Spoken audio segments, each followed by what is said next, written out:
नमस्कार दोस्तों, मैं दिलीप कुमार।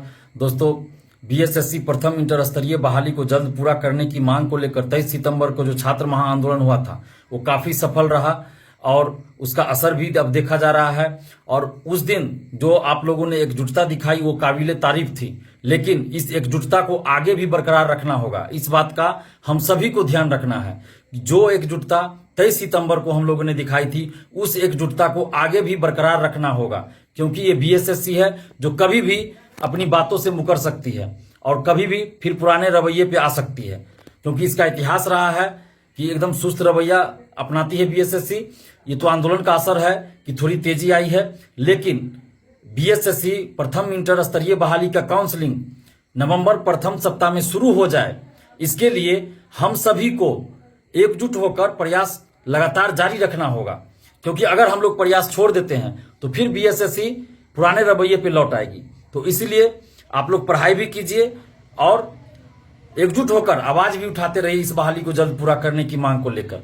हम हमेशा कहते हैं पढ़ाई लड़ाई साथ साथ, तो आप लोग अपनी पढ़ाई भी करते रहिए और थोड़ा समय निकाल के सोशल साइट्स के माध्यम से जो लोग यूट्यूब चैनल चलाते हैं, जो बहुत सारे स्टूडेंट्स हैं जो यूट्यूब चैनल भी चलाते हैं, तो वो लोग अपने यूट्यूब चैनल के माध्यम से और जो सोशल साइट्स पे हैं, फेसबुक वगैरह पे हैं, वो जो भी आपका प्लेटफॉर्म है सोशल साइट्स का, उसके माध्यम से एकजुट होकर आवाज उठाते रहिए और एकजुटता प्रदर्शित करते रहिए, ताकि बीएसएससी और सरकार पे दबाव बना रहे और बीएसएससी हर हाल में नवंबर प्रथम सप्ताह में काउंसलिंग शुरू कर दे।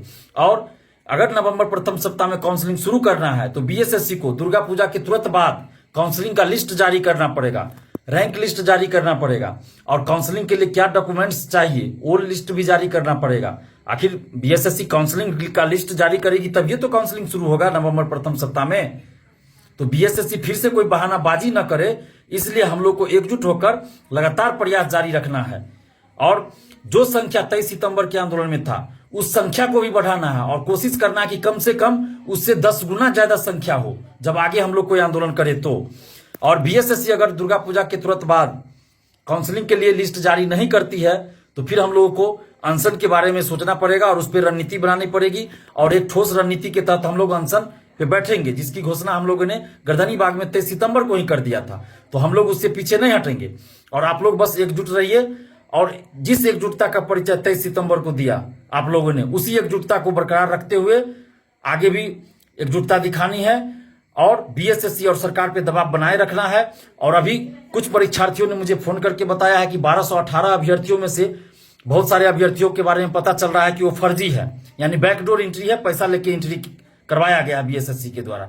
तो अगर ऐसी बात है तो आप लोग उसको उजागर कीजिए और मुझे भी इसके बारे में जो भी सबूत हो वो उपलब्ध कराइए और आप लोग भी अपने सोशल साइट्स के माध्यम से उसको उजागर कीजिए। और बीएसएससी के सचिव और अध्यक्ष को भी हम ये बता देना चाहते हैं कि अगर इस तरह की कोई भी बात है, फर्जीवाड़ा हम लोग बर्दाश्त नहीं करेंगे। किसी भी तरह से बैकडोर एंट्री या पैसा लेके सीट बेचने वाली बात एकदम नहीं होनी चाहिए इस बहाली में।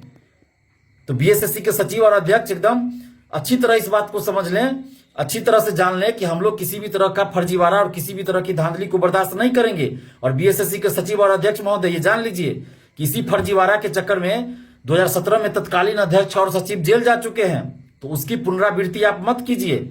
अगर आपको जेल जाना है तो फिर कीजिए, क्योंकि हम लोग तो छोड़ने वाले हैं नहीं। अगर आप पैसा लेके सीट बेचिएगा, बैकडोर एंट्री कीजिएगा, तो हम लोग इस चीज को बर्दाश्त नहीं करेंगे और छोड़ेंगे नहीं, तब आपको भी जेल जाना पड़ेगा, जैसे परमेश्वर राम और सुधीर कुमार को जेल जाना पड़ा था 2017 में। तो इस बात को ध्यान रखिए बीएसएससी के सचिव और अध्यक्ष महोदय कि किसी भी तरह की फर्जीवाड़ा नहीं होनी चाहिए, धांधली नहीं होनी चाहिए, बैकडोर एंट्री नहीं होनी चाहिए और सिर्फ मेरिट वालों को नौकरी मिलनी चाहिए इस बहाली में या फिर आगे भी किसी भी बहाली में। धांधली एकदम बंद होनी चाहिए, चाहे कोई भी बहाली हो। तो इस बात का ख्याल रखें बीएसएससी के सचिव और अध्यक्ष महोदय, क्योंकि अब बिहार के छात्र एकजुट हो चुके हैं और किसी भी तरह की धांधली बर्दाश्त नहीं करेंगे, सड़क पे उतर के जोरदार उग्र आंदोलन करेंगे। तो इसीलिए किसी भी परिस्थिति में फर्जीवाड़ा नहीं होनी चाहिए। और हम अब तमाम परीक्षार्थियों से भी अपील करते हैं, जो भी परीक्षार्थी हो, बुद्धिजीवी हो, जो भी लोग आप लोग हैं, चाहे वो शिक्षकगण हो, स्टूडेंट्स हो, अगर किसी भी तरह की फर्जीवाड़ा की बात आप लोग को पता चले तो उसको उजागर कीजिए, हमें भी बताइए। उसको छुपाना नहीं है, उस फर्जीवाड़ा को, उस धांधली को उजागर करना है और आप लोग हमें भी उसकी सूचना दीजिए, हमें भी जो भी प्रूफ हो वो हमें भी उपलब्ध कराइए। और आप तमाम परीक्षार्थियों से हम पुनः आग्रह कर रहे हैं कि आप लोग इस एकजुटता को बरकरार रखिए और पढ़ाई भी करते रहिए और सोशल साइट्स के माध्यम से अभी आवाज उठाते रहिए।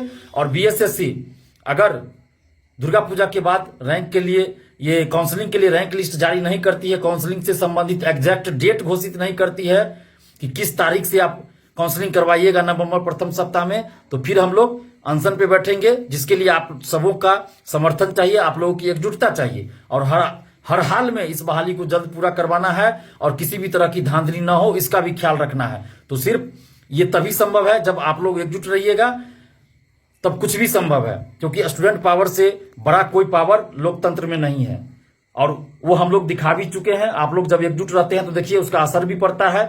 आप देख लीजिए, जब भी एकजुट होकर आप लोगों ने आंदोलन किया है उसका असर हुआ है, चाहे वो पीटी रिजल्ट के लिए आंदोलन हो, या मुख्य परीक्षा आयोजित करवाने के लिए आंदोलन हो, या टाइपिंग के लिए आंदोलन हो, या फिर काउंसलिंग का डेट घोषित करवाने के लिए आंदोलन हो। जब जब आप लोग एकजुट होकर आंदोलन किए हैं तो उसका असर हुआ है और बीएसएससी को झुकना पड़ा है और बीएसएससी ने नोटिस जारी किया है और परीक्षार्थियों की मांग को माना है।